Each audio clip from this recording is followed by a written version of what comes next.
आत्मा। इस दुनिया में ये एक ऐसा सवाल है जो हर किसी के मन में होता है और हम किसी ना किसी से पूछ ही लेते हैं कि ये आत्मा क्या है, ये कहां रहती है, ये कैसी दिखाई देती है, क्या सच में आत्माएं होती हैं? और अगर इसका जवाब अगर हमें कोई हां में दे देता है तो इसके बाद हमारे मन में और भी बहुत सारे सवाल पैदा होने लगते हैं, जैसे कि शरीर का अंत होने के बाद आत्मा कहां चली जाती है, इंसान के मरने के बाद आत्मा के साथ क्या होता है, क्या वो दूसरे शरीर के जरिए फिर से धरती पर लौटती है या मृत्यु लोक से उसकी हमेशा के लिए विदाई हो जाती है? क्या इंसानों की तरह ही आत्मा अच्छी और बुरी होती है? क्या आत्मा ही भूत होती है? ये आत्मा दिखाई क्यों नहीं देती? क्या एक पुरुष और एक महिला की आत्मा अलग अलग होती है? क्या इंसान के मरने के बाद भी आत्मा उसके दुश्मन से बदला लेती है? क्या आत्मा में भी इंसानों जैसे ही इमोशन होते हैं? क्या आत्मा को भी भूख लगती है? क्या जानवर और इंसान दोनों की आत्मा एक जैसी ही होती है? आखिर क्यों हमें अपना पिछला जन्म याद नहीं रहता और क्यों जन्म लेते ही हम रोने लगते हैं? इस तरह के तमाम सवाल लोगों के मन में हर रोज आते हैं और हम दावे से कह सकते हैं कि आप भी इस तरह के सवालों का जवाब ढूंढने की कई बार कोशिश भी जरूर किए होंगे और इन सवालों पर आपको तमाम तरह के जवाब भी मिले होंगे। लेकिन क्या वो जवाब सही थे? शायद नहीं, क्योंकि इसका सही जवाब आज तक आपको किसी ने नहीं दिया होगा कि आखिर मरने के बाद आत्मा कहां जाती है, हमारे मरने के बाद क्या होता है। और जब ये जवाब आपको नहीं मिलते हैं तब आप इन सवालों की उलझन में ही फंसे रहते हैं, क्योंकि इंसान की जिंदगी और मौत के बीच में जो सबसे बड़ी कड़ी है वह है आत्मा। आत्मा शरीर में है तो जिंदगी है, और आत्मा ने जैसे ही शरीर को छोड़ा तो शरीर एक बेजान पुतला बन जाता है।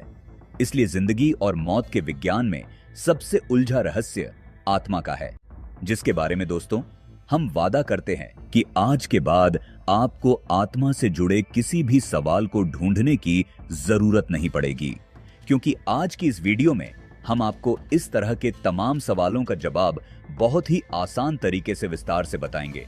लेकिन इसके लिए आपको भी हमें कुछ देना होगा। घबराइए मत, हम आपसे कोई पैसे नहीं मांग रहे हैं, बल्कि उससे भी कीमती चीज आपका वक्त मांग रहे हैं। बस आप इस पूरे वीडियो को बिना स्किप किए अंत तक देखें। वैसे हमें पता है कि ये वीडियो थोड़ी लंबी होने वाली है, लेकिन इस वीडियो को देखने के बाद आपके सारे डाउट क्लियर हो जाएंगे और आज के बाद आपको आत्मा का राज और रहस्य के बारे में सारी जानकारी हो जाएंगी। तो चलिए बिना वक्त बर्बाद किए जानते हैं आत्मा का रहस्य। दोस्तों, वैसे तो विज्ञान ने दुनिया को काफी कुछ दिया है, जैसे टेक्नोलॉजी, एजुकेशन, इलेक्ट्रिसिटी और भी बहुत कुछ, जिससे हमारा जीवन खुशहाल और आसान हुआ है। लेकिन क्या मानव शरीर में आत्मा होती है? और अगर होती है तो मरने के बाद वह कहां चली जाती है? इस सवाल का जवाब आज तक साइंस भी नहीं ढूंढ पाया है। और ऐसा भी नहीं है कि साइंस ने इस पर रिसर्च ना की हो, बल्कि साइंस ने तो कई साल लगाकर इस पर काफी रिसर्च की है, लेकिन उनके हाथ कुछ नहीं लगा, क्योंकि इन सवालों को जानने के लिए भगवान पर भरोसा रखना बहुत जरूरी है, जिस पर भारत के इसरो साइंटिस्टों को तो विश्वास है। तभी तो मंगलयान को लॉन्च करने से पहले इसरो के साइंटिस्टों ने भगवान की पूजा की थी, लेकिन नासा साइंटिस्ट को भगवान पर यकीन नहीं है। तभी तो साइंस को मानने वाले ज्यादातर लोग भगवान को नहीं मानते हैं, जबकि आत्मा को समझने के लिए भगवान को समझना बहुत जरूरी है, क्योंकि ये दोनों एक एनर्जी है जिसे हर पल सिर्फ महसूस किया जा सकता है, लेकिन देखा नहीं जा सकता है। जैसे भगवान इस संपूर्ण सृष्टि का संचालक है, उसी तरह आत्मा भी अपने शरीर का संचालन करती है। जैसे विश्वास और भगवान एक दूसरे से जुड़े हैं, वैसे ही आत्मा और शरीर एक दूसरे से जुड़े हैं। अगर शरीर नष्ट हो जाता है तो आत्मा भी उससे बाहर हो जाती है, परंतु वह नष्ट नहीं होती, क्योंकि वह तो परमात्मा का ही एक अंश है और इसलिए ही आत्मा अजर है, वह निराकार है। लेकिन फिर भी साइंस ने अपनी तरफ से बहुत कोशिश करके आत्मा के रहस्यों से जुड़े कई सवालों के जवाबों को ढूंढने की कोशिश की है, जिसमें से एक सवाल यह है कि किन वजहों से होती है मौत।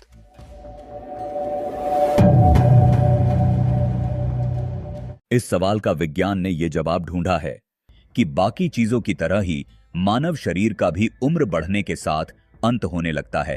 इंसान की उम्र 30 साल होने के बाद हर 10 साल में हड्डियों की डेंसिटी 1% कम हो जाती है। वहीं 35 साल के बाद मानव की मांसपेशियां घटने लगती हैं। जब इंसान 80 की उम्र में पहुंचता है तब उसकी 40% मांसपेशियां खत्म हो जाती हैं, जिससे उसका शारीरिक बल बहुत कमजोर हो जाता है। उसकी कोशिकाओं का डीएनए खत्म हो चुका होता है और इसी कारण साइंटिस्टों के मुताबिक मौत होने से पहले मानव शरीर के अंग एक एक करके काम करना बंद कर देते हैं, जिससे इंसान को सांस लेने में दिक्कत होने लगती है और ऐसा होने पर दिल काम करना बंद कर देता है, जिसके चलते अगले 5 मिनट में शरीर को ऑक्सीजन की सप्लाई होना बंद हो जाती है और इंसान की मौत हो जाती है। लेकिन यही असली खेल शुरू होता है, जिसका जवाब साइंस के पास नहीं है। वह यह है कि फिर मरने के बाद क्या होता है। क्या शरीर के अंदर कोई आत्मा होती है या यह सिर्फ एक मिथ है?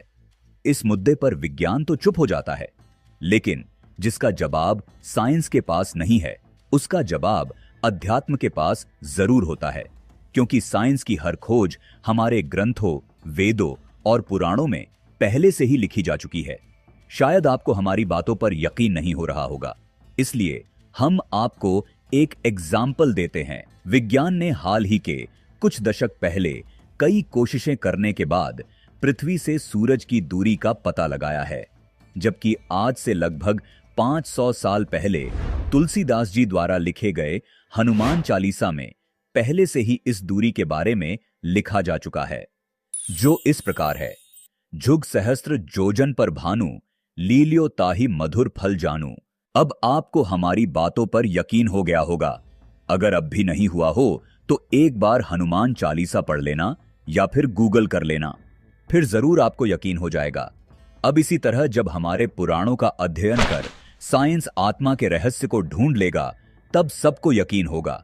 लेकिन जब तक आत्मा के बारे में साइंस को नहीं पता, तब तक हम आपको भारत के महान ऋषि मुनियों और आचार्यों ने मृत्यु के बाद का जो रहस्य उजागर किया है, हम आपको इसके बारे में बताते हैं।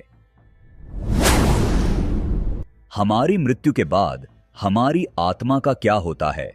गायत्री परिवार के संस्थापक पंडित श्री राम शर्मा आचार्य की लिखी किताब मरने के बाद हमारा क्या होता है में मृत्यु से जुड़े कई रहस्यों से पर्दा उठाने की कोशिश की गई है। उन्होंने अपनी किताब में लिखा है, शरीर से निकलने के बाद आत्मा आमतौर पर कुछ समय तक विश्राम की स्थिति में होती है। इसके बाद वह नए जन्म को धारण करती है। इसके अलावा भारत के महान योगियों की ओर से लिखी गई कई पुस्तकों में कहा गया है कि मौत होने पर आत्मा शरीर से सूक्ष्म तत्व के तौर पर अलग हो जाती है और अपने मृत शरीर को छोड़ने के बाद भी वह आत्मा आसपास ही मंडराती रहती है। दोस्तों, आपको तो यह पता ही होगा कि हमारा शरीर 5 तत्वों यानी कि जल, आकाश, वायु, अग्नि और मिट्टी से बना है। फिर जब किसी की मृत्यु होती है तो शरीर इन्हीं 5 तत्वों में विलीन हो जाता है और आत्मा शरीर से गायब हो जाती है। फिर यदि किसी मृत व्यक्ति ने जीवन भर काफी अच्छे कर्म किए हैं तो वैदिक ग्रंथों के अनुसार उसे मोक्ष की प्राप्ति होती है। तब जन्म और मृत्यु के चक्र से मुक्त होकर आत्मा परमात्मा में विलीन हो जाती है और इसी सिद्धांत के हिसाब से आत्मा का कोई धर्म नहीं होता। वो न हिंदू है, न मुसलमान, न सिख, न ईसाई, न यहूदी, न बौद्ध, यहां तक कि आत्मा न नर है और न ही नारी है। वह तो परमात्मा का एक अंश मात्र है, क्योंकि आत्मा एक ऐसी जीवन शक्ति है जिससे हमारा शरीर जीवित रहता है। ये एक दिव्य शक्ति है, ये कोई व्यक्ति नहीं है। इस जीवन शक्ति के बिना हम अपना जीवन खो देते हैं और हम धूल में मिल जाते हैं। जब आत्मा शरीर को छोड़ देती है तो शरीर मर जाता है और जहां से उत्पन्न हुआ था, यानी कि पृथ्वी के 5 तत्वों में वापस मिल जाता है। उसी तरह आत्मा भी वही लौट जाती है जहां से वह आई थी, यानी भगवान के पास। लेकिन यह बात भी सच है कि आत्मा के रहस्य को जिसने जितना जानने का प्रयास किया है वह इसमें उतना ही उलझता गया है। जब उलझन बहुत गहरा गई और धरती के सबसे बड़े रहस्य से पर्दा उठा पाना संभव नहीं हो सका, तो कितने ही दार्शनिकों, साइंटिस्ट और विद्वानों ने आत्मा के अस्तित्व को ही नकार दिया और कह दिया कि आत्मा हमारे मन, मस्तिष्क और चेतना से अलग कुछ भी नहीं है। जबकि ये तो वही बात है कि अंगूर खट्टे है, यानी कि जब हम किसी चीज को पा नहीं सकते तो उसको कह देते हैं कि ये गलत है। और ये आपके साथ भी आम जीवन में होता होगा कि जब आप किसी लड़की से प्यार करते हैं और वो आपको नहीं मिल पाती है तो आप या तो उसको भूल जाते हैं या फिर उसके बारे में गलत अफवाह उड़ाने लगते हैं, उसको गलत बोलते हैं। लेकिन उस लड़की को गलत बोलना, उस लड़की के चरित्र पर उंगली उठाने से वो लड़की गलत नहीं हो जाती है, बल्कि आप उस लड़की को गलत बोलकर अपनी परवरिश और चरित्र को बताते हैं और खुद गलत बन जाते हैं। यही हाल हमारे दार्शनिकों, साइंटिस्ट और विद्वानों का है, जो आत्मा के रहस्य का पता नहीं लगा सके और उन्होंने ये कह दिया कि आत्मा होती ही नहीं है। ये किसी भी हिसाब से सही नहीं है, क्योंकि आत्मा है। और इस बारे में आधुनिक समय में ऐसे कई प्रयोग हुए हैं जो इस बात की पुष्टि कर सकते हैं कि आत्मा का वास्तव में अस्तित्व है। आत्मा की फोटो। यह प्रयोग फ्रांसीसी डॉक्टर हेनरी बाराडुच ने किया था। उन्होंने एक विशेष कैमरा बनाया और मृत्यु के बाद निकली आत्मा की तस्वीर लेने के लिए तैयार किया। और उसी दौरान संयोग से एक बार उनका बेटा बहुत बीमार हो गया और उसके बेटे के जिंदा रहने की कोई उम्मीद दिखाई नहीं दे रही थी। इसलिए इस वैज्ञानिक ने अपने बेटे पर परीक्षण करने का पूरा मन बना लिया, लेकिन उसका बेटा बच गया। जबकि इसी वैज्ञानिक ने इससे पहले यह प्रयोग अपनी पत्नी पर किया था। जब उसकी पत्नी मर रही थी तब उसने उसके मरते वक्त उसकी तस्वीर ली थी, लेकिन उस समय जब उसकी पत्नी के शरीर से आत्मा निकली थी तब उसे केवल उस तस्वीर में सिर्फ एक प्रकाश की किरण ही नजर आई थी, जिससे यह तो पता चल गया कि इंसान तभी मरता है जब उसके शरीर से कुछ निकलता है जो रोशनी की तरह दिखता है और जिसे हम आत्मा कहते हैं। और यह सिर्फ एक वैज्ञानिक का रिसर्च नहीं था, बल्कि आत्मा के रहस्य को जानने के लिए एक बार एक कैलिफोर्निया के वैज्ञानिक ने भी एक व्यक्ति के मरते वक्त एक सार्वजनिक प्रदर्शन किया था, जिसमें इस साइंटिस्ट ने अखबार के रिपोर्टरों को भी बुलाया और उन्होंने उस व्यक्ति के मरने पर उसकी कई तस्वीरें खींची, जिसमें उन्हें और वहां आए सभी लोगों को कैमरे की फोटो में कुछ रहस्यमयी किरण दिखाई दी। और तभी से इस प्रयोग के बाद आम तौर पर वैज्ञानिकों का मानना था कि मानव शरीर में कुछ चेतन तत्व, कुछ रहस्यमय किरणें, कुछ अजीब तत्व और प्रकाश होता है। लेकिन फिर भी सभी वैज्ञानिक मिलकर भी आज तक आत्मा का रहस्य नहीं जान सके, जबकि आत्मा के रहस्य के बारे में हमारे ग्रंथों में कई बातें लिखी हुई है, जिसे जानकर आपके होश उड़ जाएंगे। तो आइए हमारे धार्मिक ग्रंथों की मदद से हम आत्मा के रहस्य को जानने की कोशिश करते हैं। आत्मा क्या है? हम सब जानते ही है कि जब भगवान ने इस सृष्टि को बनाया तभी सभी जीव जंतु, पेड़ पौधों में, प्राणियों में अपने अंश को डाला और उन्हें जीवित बनाया ताकि वे सांस ले सके और जिंदा रह सके। इसलिए हमारे शरीर में जो श्वास आ रही है, जा रही है, ये उसी भगवान की कृपा है। अब यहां पर आप भगवान को किस रूप में मानते हैं, यह आपकी चॉइस है। आप किसी भी धर्म को माने या फिर किसी भी धर्म को ना माने, लेकिन आपको यह तो पता ही होगा कि जिस दिन आत्मा शरीर से दूर हो जाएगी उस दिन हम भी खत्म हो जाएंगे। वही हिंदू दर्शन के सबसे बड़े ग्रंथ गीता में यह साफ साफ लिखा है कि आत्मा अजर, अमर और शाश्वत है। यह उस समय भी थी जब यह सृष्टि बनी थी और यह तब भी होगी जब यह दुनिया समाप्त हो जाएगी।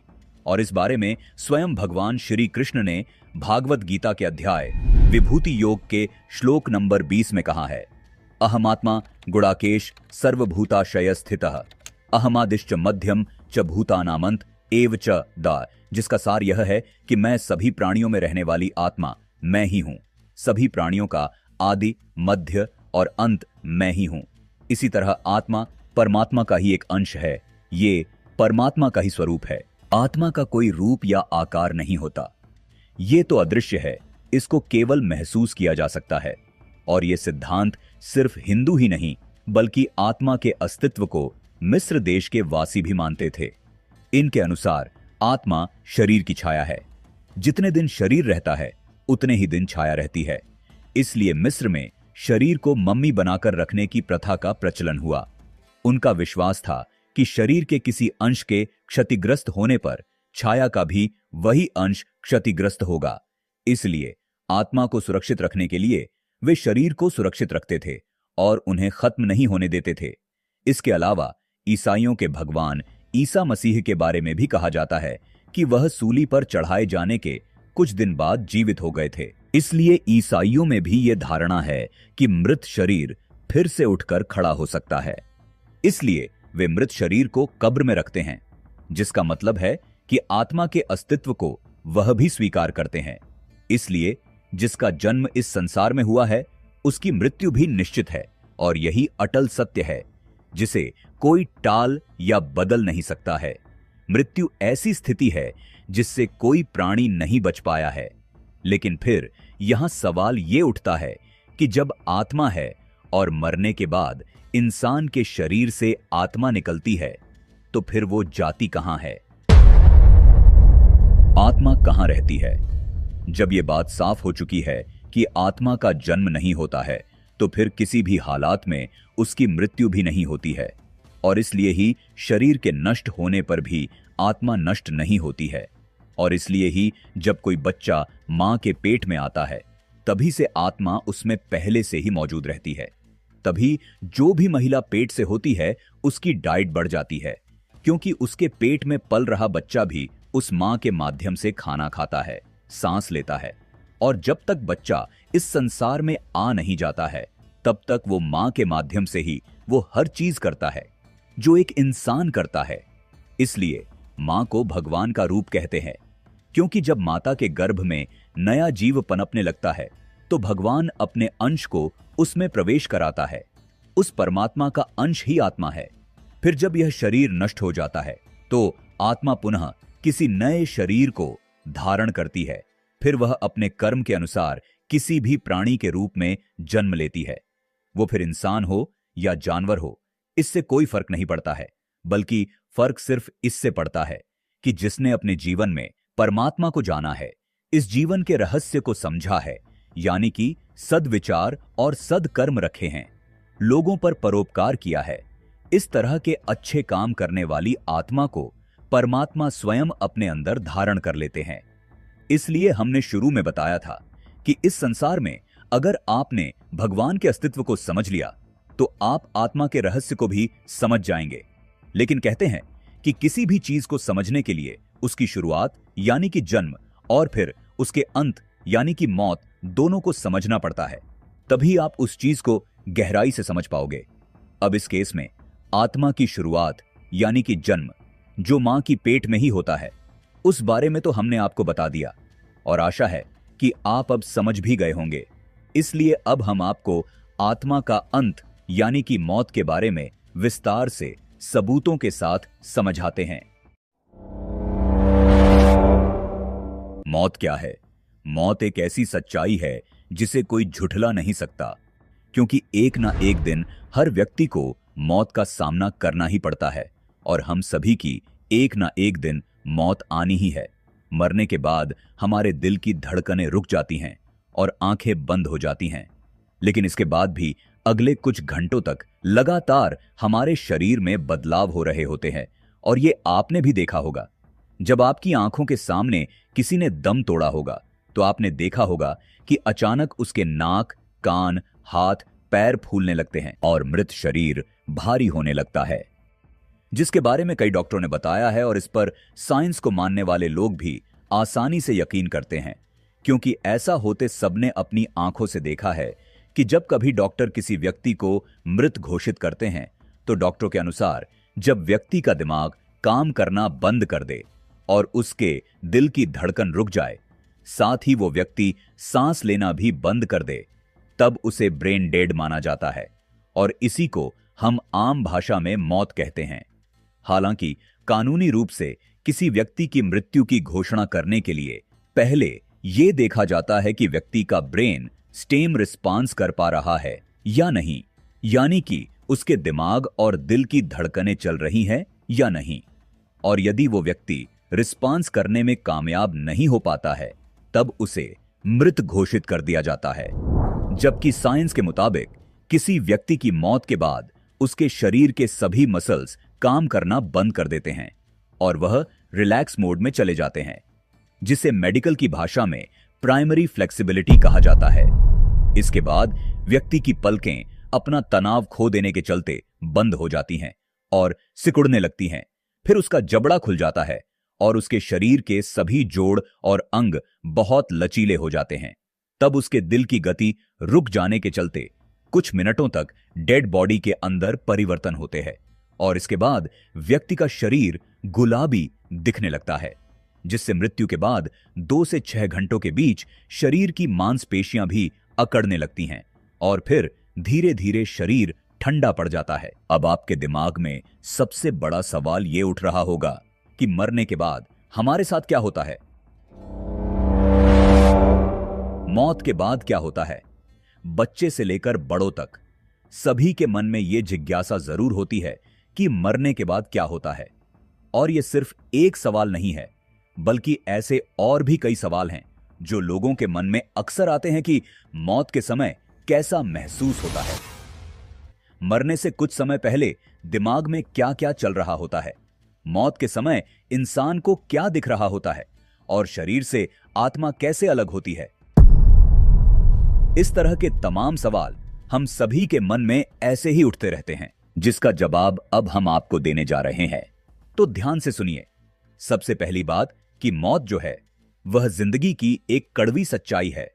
इस धरती पर जिसका भी जन्म हुआ है उसकी मौत निश्चित है, इसमें कोई किंतु परंतु नहीं है। लेकिन इसमें भी यह अलग बात है कि किसी की मौत कैसे होती है। स्वाभाविक मौत, बीमारी से मौत या फिर किसी दुर्घटना से मौत। बहरहाल मौत को लेकर भी रहस्यों की एक अलग ही दुनिया है। इस बारे में भी वैज्ञानिक स्टडी कर रहे हैं, जबकि कुछ डॉक्टर्स भी मौत को लेकर कई रिसर्च किए हैं। फिर भी मौत को समझ पाना किसी के लिए आसान नहीं है, क्योंकि मौत अपने आप में एक रहस्य है, जिसके बारे में हमारे प्राचीन धार्मिक ग्रंथ गरुड़ पुराण में मृत्यु के बाद आत्मा के साथ क्या होता है, इसके बारे में विस्तार से वर्णन किया गया है।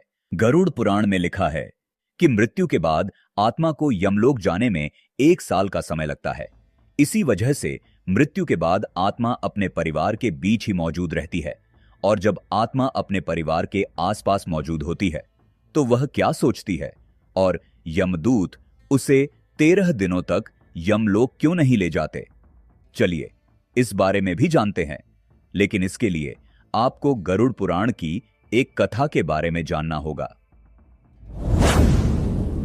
गरुड़ पुराण की कथा। गरुड़ पुराण हिंदू धर्म का एक महत्वपूर्ण ग्रंथ है। इसमें भगवान विष्णु द्वारा जन्म और मृत्यु के साथ ही मृत्यु के बाद की स्थितियों के बारे में भी बताया गया है। गरुड़ पुराण में श्री हरि ने मृत्यु से जुड़े कई गूढ़ रहस्यों को बताया है, और इसी गरुड़ पुराण की कथा में यह बताया गया है कि जब किसी की मृत्यु हो जाती है तब यमराज के दूत उसकी आत्मा को अपने साथ यमलोक ले जाते हैं, जहां उसके पुण्य और पाप का लेखा जोखा किया जाता है। फिर 24 घंटे के अंदर उस मृत आत्मा को यमदूत उसके घर छोड़ जाते हैं। यमदूत के द्वारा वापस छोड़ जाने के बाद मृतक की आत्मा अपने परिजनों के बीच भटकती रहती है। मृत आत्मा अपने परिवारजनों को पुकारती रहती है, लेकिन उसकी आवाज को कोई नहीं सुनता। यह देख मृतक की आत्मा बेचैन हो जाती है और जोर जोर से चिल्लाने लगती है।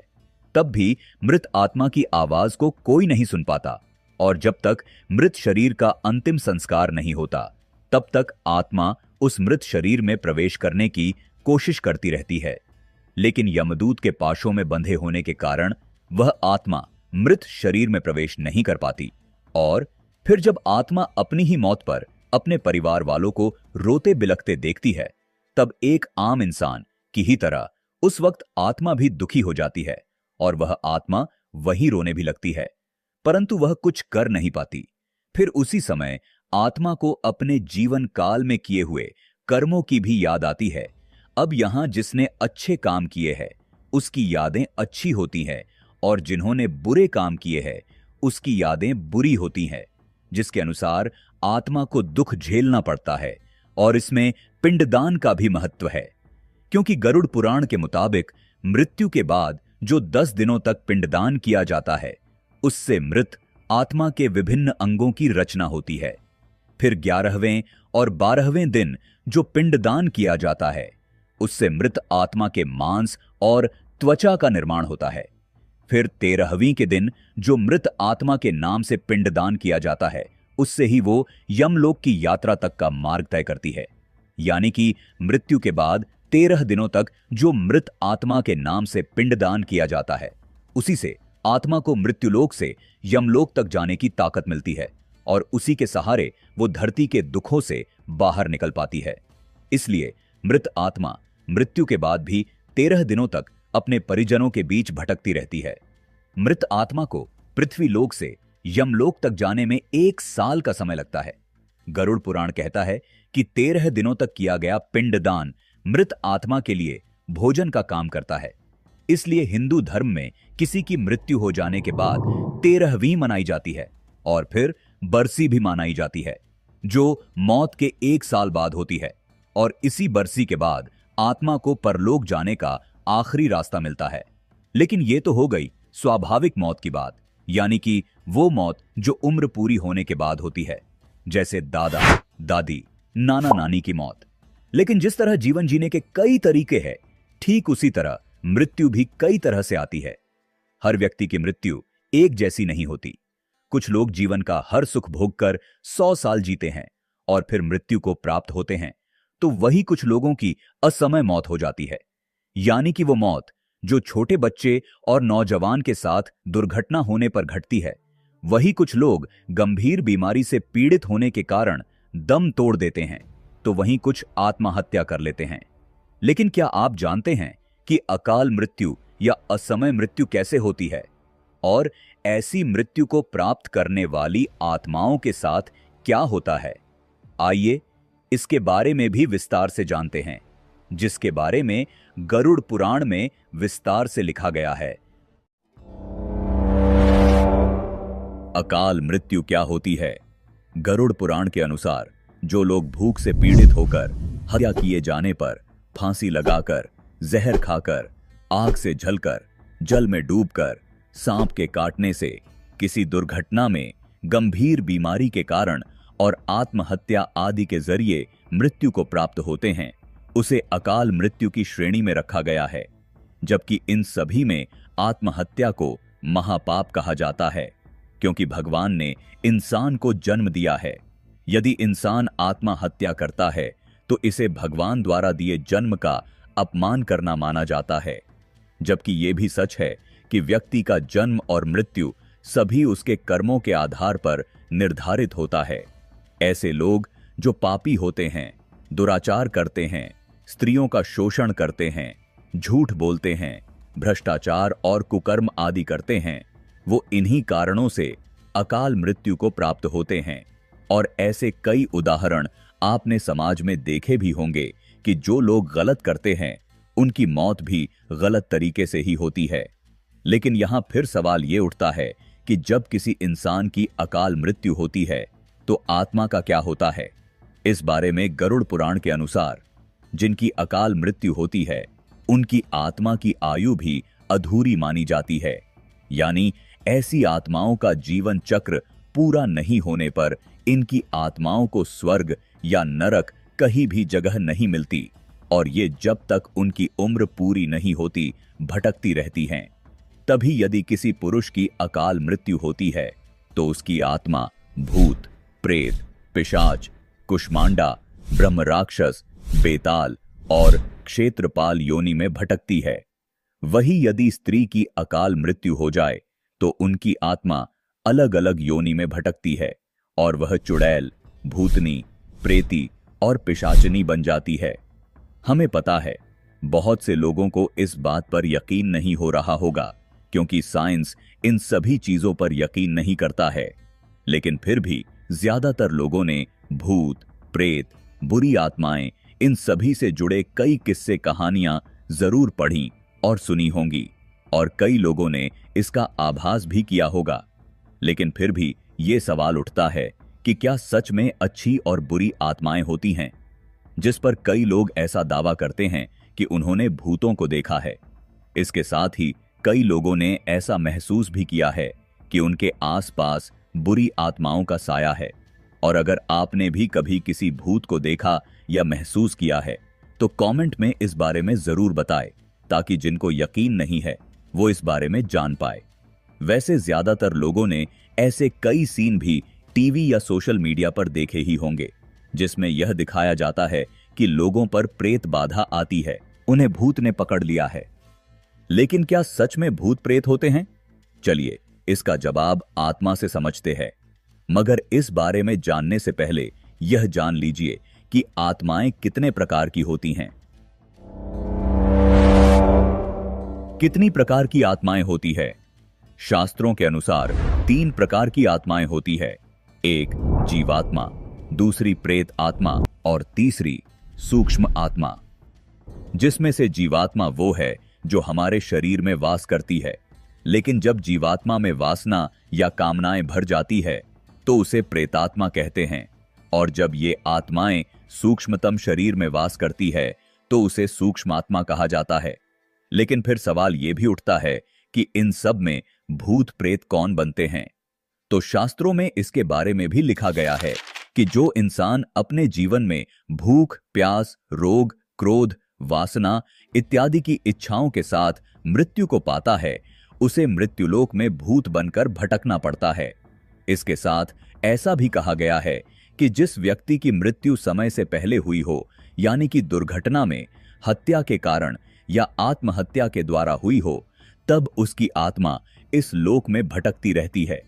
इसके अलावा जिन आत्माओं का श्राद्ध कर्म और पिंडदान नहीं किया जाता है, उनकी आत्मा भी मृत्युलोक में अपनी इच्छा पूर्ति के लिए भटकती रहती है, और यही आत्माएं बुरी आत्माएं बनती हैं, जिसके बारे में हिंदू धार्मिक ग्रंथों में लिखा है कि जिन पितरों का श्राद्ध या तर्पण अपनों के द्वारा नहीं किया जाता है, वह आत्मा अपनी इच्छाओं की पूर्ति के लिए बुरी आत्मा बनकर परिवार के लोगों को परेशान करती है। इसीलिए हिंदू धर्म में श्राद्ध एवं तर्पण को बहुत ही महत्वपूर्ण माना जाता है। पितृपक्ष में या अमावस्या तिथि के दिन श्राद्ध आदि कर्म का विशेष महत्व है। इसके साथ ही धर्माचार्य ये भी बताते हैं कि जिन लोगों को जानबूझकर तड़पाया या सताया जाता है, वह भी मृत्यु के बाद बुरी आत्मा के रूप में उस व्यक्ति को परेशान करती हैं। इसके अलावा जो व्यक्ति हमेशा पाप कर्म करता है, उस पर भूत या बुरी आत्मा का साया आसानी से पड़ सकता है। ऐसा इसलिए क्योंकि ये आत्माएं कमजोर शरीर को तलाशती हैं, और ऐसे लोग मानसिक और शारीरिक रूप से कमजोर होते हैं और हमेशा डरे डरे रहते हैं। उन्हें भूत आसानी से परेशान करते रहते हैं, जबकि इसी बारे में ज्योतिष शास्त्र में भी बताया गया है कि जब राहु विशेष स्थिति में होता है, तब भी प्रेत पीड़ा से ग्रस्त होने का भय बना रहता है। जैसे राहु यदि लग्न भाव में या कुंडली के अष्टम भाव में होता है, तो उस पर सभी अन्य क्रूर ग्रहों की दृष्टि होती है, जिसके कारण नकारात्मक शक्तियां उस पर हावी होने लगती हैं। और इसी वजह से भारत में कई ऐसे प्रसिद्ध मंदिर हैं जहां पर भूत पीड़ा, पिशाच पीड़ा इत्यादि से ग्रसित लोगों का इलाज किया जाता है। इनमें से एक है मेहंदीपुर बालाजी का मंदिर, जो राजस्थान के दौसा जिले में मौजूद है। यहाँ पर बुरी आत्माएं या भूत पिशाच से ग्रसित लोगों का इलाज किया जाता है। मान्यता है कि यहाँ पर चढ़ाए गए प्रसाद को घर नहीं ले जाना चाहिए, इससे भूत प्रेतों का साया साथ जाने का डर बना रहता है। इसके साथ भारत के पूर्व में बेताला मंदिर है, जो उड़ीसा के भुवनेश्वर में स्थित है। बेतला मंदिर में मां चामुंडा की मूर्ति विराजमान है, और यहाँ तांत्रिक शक्तियों से भूत बाधाओं का उपचार किया जाता है।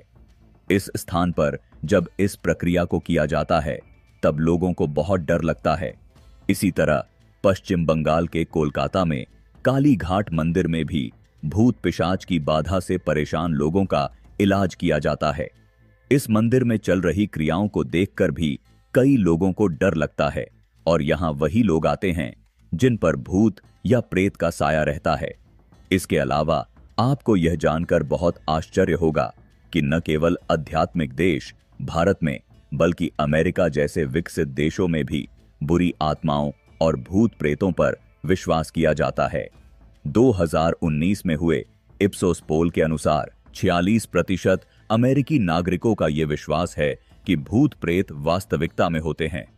इसके साथ ही यहां कई ऐसे संगठन भी है जो इन रहस्यों पर छानबीन कर रहे हैं ताकि ऐसी कोई आधुनिक टेक्नोलॉजी बने जिससे भूत या बुरी आत्माओं से संपर्क साधा जा सके।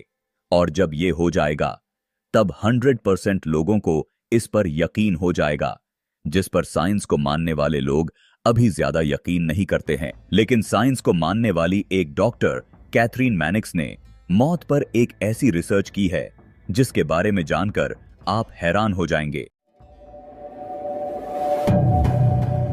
मौत के बारे में डॉक्टर्स क्या कहते हैं? क्योंकि डॉक्टर कैथरीन मैनिक्स ने अपने रिपोर्ट में लिखा है कि आप चाहें या न चाहें, मृत्यु एक ऐसी चीज है जिसके बारे में सोचने से हम नहीं बच सकते। यह हमारे जीवन का एक बड़ा हिस्सा है और हम सभी एक दिन इसे निश्चित ही महसूस करेंगे। मरने की प्रक्रिया इसलिए भी भयावह लग सकती है क्योंकि हम नहीं जानते कि हमारे साथ क्या होगा। लेकिन मौत से डरने की कोई बात नहीं है। वह यह भी कहती हैं कि मरना उतना भी बुरा नहीं है जितना आप उम्मीद कर रहे होते हैं। जन्म लेने की तरह मरना भी एक प्रक्रिया है, एक तरह से बहुत लंबे समय के लिए सो जाना। जैसे कम थकावट के बाद हम 6 से 7 घंटे की नींद लेते हैं, उसी तरह शरीर के बहुत ज्यादा थक जाने के बाद हम गहरी नींद में चले जाते हैं, जिसे मौत कहा जाता है। जबकि इस संसार में कुछ ऐसे भी चमत्कार हुए हैं जिसमें लोग मरने के बाद भी जिंदा हो गए हैं और इसके कई उदाहरण भी है जो आपको गूगल पर मिल जाएंगे। लेकिन इस बारे में एक्सीडेंट एंड इमरजेंसी डॉक्टर रह चुके टॉमस फ्लाइशमैन ने कुछ और ही बात कही है। उनके मुताबिक मौत के 5 स्टेप होते हैं। उन्होंने करीब 35 सालों तक एक्सीडेंट एंड इमरजेंसी डॉक्टर के तौर पर काम किया है और अपनी आंखों के सामने 2000 से ज्यादा लोगों को दम तोड़ते हुए देखा है। उन्होंने ऐसे लोगों से भी बातें की हैं जो मरते मरते बचे हैं। इन्हीं बातों और अपने अनुभवों के आधार पर उन्होंने मौत के 5 चरणों के बारे में बताया है। मौत का पहला स्टेप। डॉक्टर थॉमस के अनुसार मौत के पहले स्टेप में इंसान को कुछ सुनाई नहीं देता। वह एकदम शांति महसूस करने लगता है। उसका सारा डर, सारी टेंशन, सारी तकलीफें खत्म होने लगती हैं। मौत का दूसरा स्टेप। डॉक्टर थॉमस के अनुसार मौत के दूसरे स्टेप में इंसान को उसका शरीर हल्का महसूस होने लगता है। उसे ऐसा महसूस होता है जैसे वो हवा में उड़ रहा हो। तीसरा स्टेप। मौत का यह स्टेप थोड़ा राहत देने वाला होता है। डॉक्टर थॉमस ने जिन लोगों से बात की उनमें से 98% लोगों ने ऐसा बताया है कि उन्हें आराम महसूस हो रहा था, जबकि बाकी के 2% लोगों का कहना था कि उन्हें डरावने जीव जंतु दिखाई दे रहे थे, खौफनाक आवाजें सुनाई दे रही थीं और साथ ही खराब गंध भी आ रही थी। मौत का चौथा स्टेप। मौत के इस स्टेप में इंसान को अचानक एक रोशनी दिखाई देती है। वह बहुत ही तेज, गर्म और अपनी तरफ खींचने वाली रोशनी देखता है जो धीरे धीरे अंधकार में बदल जाती है। मौत का आखिरी और 5वां स्टेप। इस स्टेप में इंसान मर चुका होता है। वह इस दुनिया से विदा ले चुका होता है। उसके शरीर से आत्मा जा चुकी होती है। जबकि डॉक्टर थॉमस से बात करने वाले 10% लोग ऐसे थे जो मौत के मुंह से वापस आए हैं और डॉक्टर थॉमस के मुताबिक उन्होंने बताया कि उन्हें मौत के उस पार एक सुंदर सी दुनिया दिखी जहां उन्हें प्यार महसूस हो रहा था। लेकिन यह सिर्फ कुछ लोगों के साथ ही हुआ था, इसलिए इस पर यकीन करना मुश्किल है। लेकिन फिर यह बात भी आती है कि उस दुनिया से इस दुनिया में आने के बाद ऐसा कोई बच्चा नहीं है जो जन्म लेने के वक्त रोता ना हो। और अगर कोई बच्चा जन्म के वक्त नहीं रोता है तो डॉक्टर उसे रुलाने की बहुत कोशिश करते हैं, जैसा 3 इडियट्स फिल्म के आखिरी सीन में भी दिखाया गया है। यदि जन्म के वक्त बच्चा नहीं रोता तो बच्चे को मरा हुआ मान लिया जाता है। जन्म के बाद बच्चे क्यों रोते हैं? जब बच्चे पैदा होते हैं तब लोगों के जीवन में खुशहाली का पल आता है, लेकिन क्या आप जानते हैं कि बच्चे पैदा होते ही क्यों रोने लगते हैं और लगातार क्यों रोते रहते हैं? इसका वो कारण है या नहीं कि वो दुनिया बहुत अच्छी है, इसलिए इस दुनिया में आने के बाद आत्मा रोती है? ये हमें नहीं पता और इस बारे में कहीं लिखा भी नहीं गया है। लेकिन बच्चा जन्म के वक्त क्यों रोता है, इसका एक खास कारण है, जिसके बारे में हम आपको विज्ञान और शास्त्र दोनों के माध्यम से बताएंगे, ताकि फिर आपके दिमाग में कोई भी कंफ्यूजन ना रहे और आपको सब कुछ बिल्कुल साफ साफ समझ आ जाए। दरअसल मेडिकल साइंस के अनुसार जब बच्चा मां के पेट में होता है तो एक पैकेट में बंद होता है और उस पैकेट के अंदर एक खास तरह का लिक्विड होता है, जिसके बारे में कई एक्सपर्ट्स का कहना है कि मां के पेट में बच्चे के फेफड़े तो बन जाते हैं, लेकिन वह काम नहीं करते, क्योंकि उस समय बच्चे को जीवित रहने के लिए मुंह या नाक से सांस लेने की जरूरत नहीं होती है। इसलिए यह लिक्विड बच्चे के फेफड़ों में भर जाता है और जब बच्चे का जन्म होता है तो पेट में उसको जीवित रखने वाला यही लिक्विड बच्चे की मौत का कारण बन सकता है। इसलिए बच्चे के जन्म लेते ही उसके पैरों को पकड़कर उल्टा लटका दिया जाता है। ऐसा करने से उसके फेफड़ों में भरा लिक्विड निकल जाता है और बच्चा सांस लेना शुरू कर देता है। फिर जैसे ही बच्चे के फेफड़ों से लिक्विड बाहर निकल जाता है तो वह जल्दी जल्दी सांस लेने लगता है और फिर रोना भी शुरू कर देता है। ऐसा करने से बच्चे के फेफड़े काम करना शुरू कर देते हैं और फिर जीवन में कभी भी बंद नहीं होते हैं। इसलिए मेडिकल साइंस के अनुसार फेफड़ों को स्टार्ट करने के लिए बच्चे का रोना बहुत जरूरी होता है, जिस पर कई डॉक्टर ये भी तर्क देते हैं कि जब बच्चा पैदा होता है तो वह पहले से अनुभव ना किए जाने वाले वातावरण में प्रवेश करता है। इसके साथ ही उसके शरीर के सिस्टम को सही करने के लिए ऑक्सीजन, पोषक तत्वों और तापमान की आवश्यकता होती है और इसलिए जरूरत को बताने के लिए बच्चे रोते हैं। ये ठीक वैसा ही है जैसे भूख लगने पर बच्चे रोकर अपनी मां को अपनी भूख का अनुभव बताते हैं और फिर दूध पीने पर चुप हो जाते हैं। वही यह भी माना जाता है कि नवजात शिशु का दिन में 2 से 3 घंटे तक रोना जरूरी है। इसलिए कई जगहों पर बच्चे के रोने को शुभ माना जाता है, क्योंकि बच्चे का रोना उसके जीवित और स्वस्थ होने का संकेत देता है। इसलिए यदि बच्चा जन्म के बाद तेजी से रोए तो डॉक्टर कहते हैं कि वह बिल्कुल स्वस्थ है। वही बच्चा यदि धीमी आवाज में रोता है तो डॉक्टर उसे बीमार समझते हैं। इसके अलावा कई बार बच्चे बुखार, दर्द या अन्य कारणों के चलते रोने लगते हैं। इसलिए साइंस के अनुसार बच्चों का रोना माता-पिता को अलर्ट करने का एक तरीका होता है। इसलिए यह देखा जाता है कि बच्चों की रोने की प्रक्रिया समय के साथ कम होती जाती है, क्योंकि जब बच्चे विकास करते हैं और भाषा और सामाजिक कौशलों को सीखते हैं तो वे रोने के साथ साथ अन्य तरीकों से संपर्क करना सीखते हैं।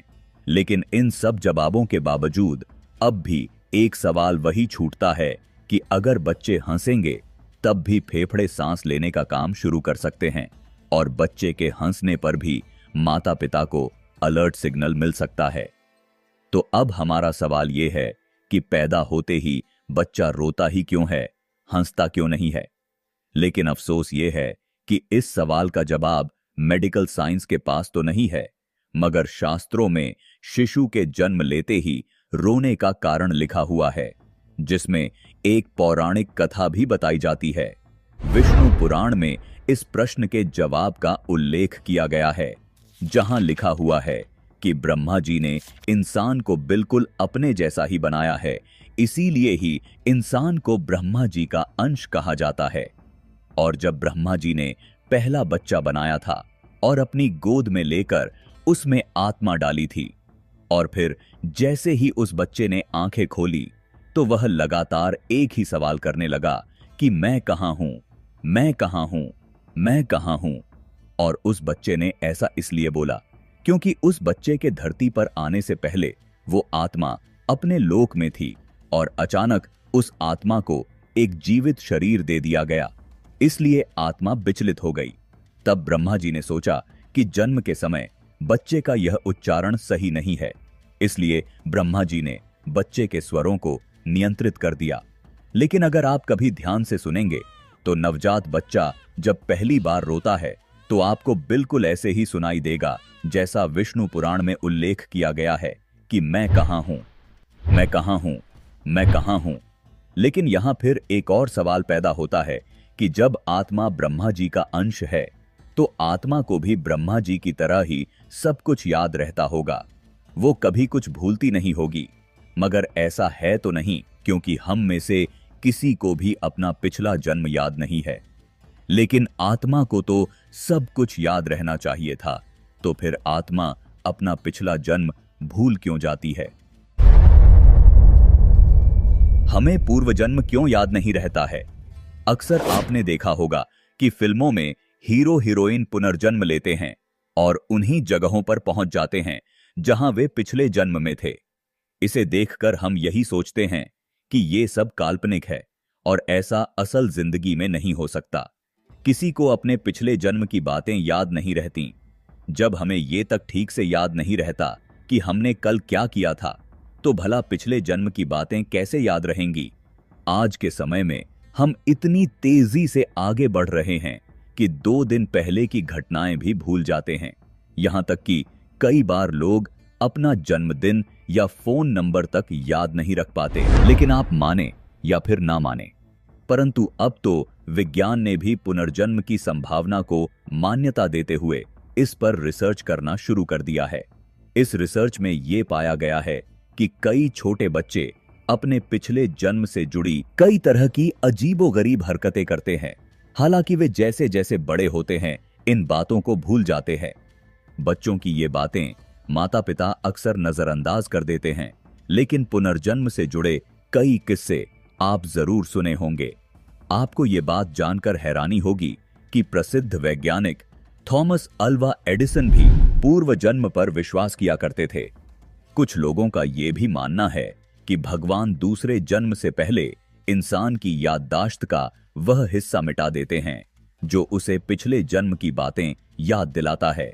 वहीं दूसरी ओर कुछ लोग पुनर्जन्म को पूरी तरह नकार देते हैं।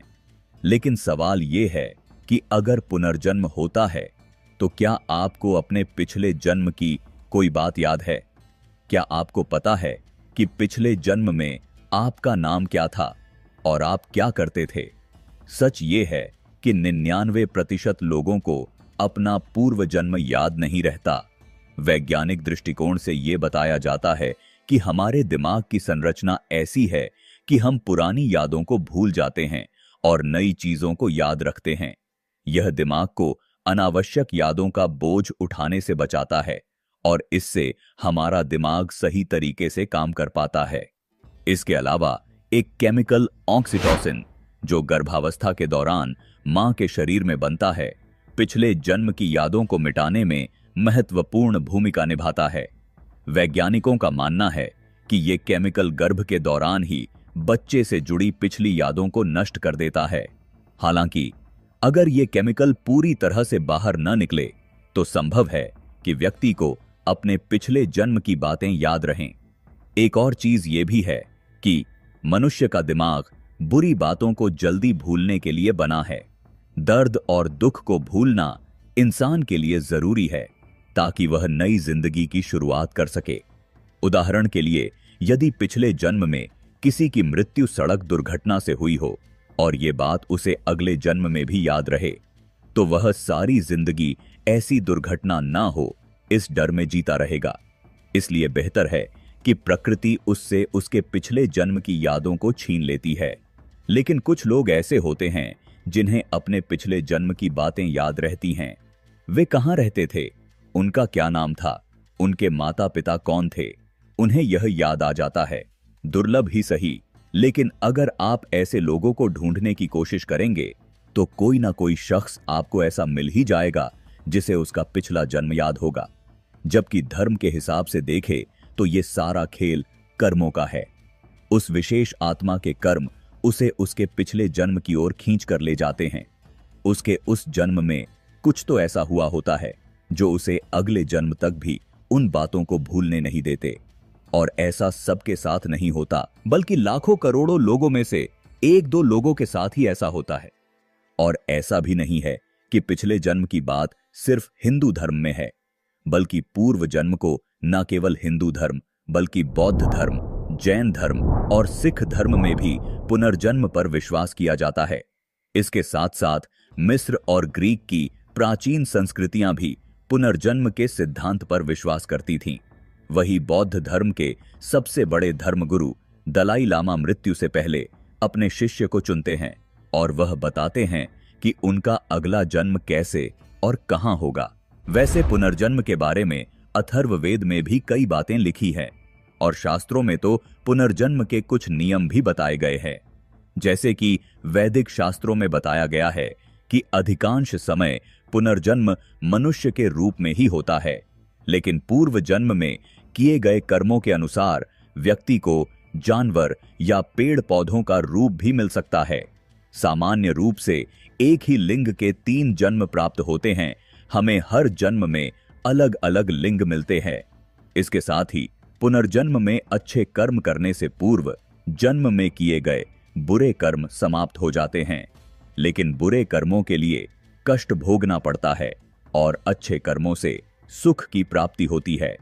और इन कर्मों का जब तक हिसाब नहीं हो जाता तब तक उस आत्मा को अगला जन्म नहीं मिलता है, बल्कि एक व्यक्ति की आत्मा 7 स्तरों से गुजरती है और कर्मों के अनुसार उचित परिस्थितियां जब बनती है तब मनुष्य रूप में उस आत्मा का दोबारा जन्म होता है, जिसके बारे में श्रीमद् भागवत गीता में भी बताया गया है कि केवल मनुष्य को ही मोक्ष की प्राप्ति होती है।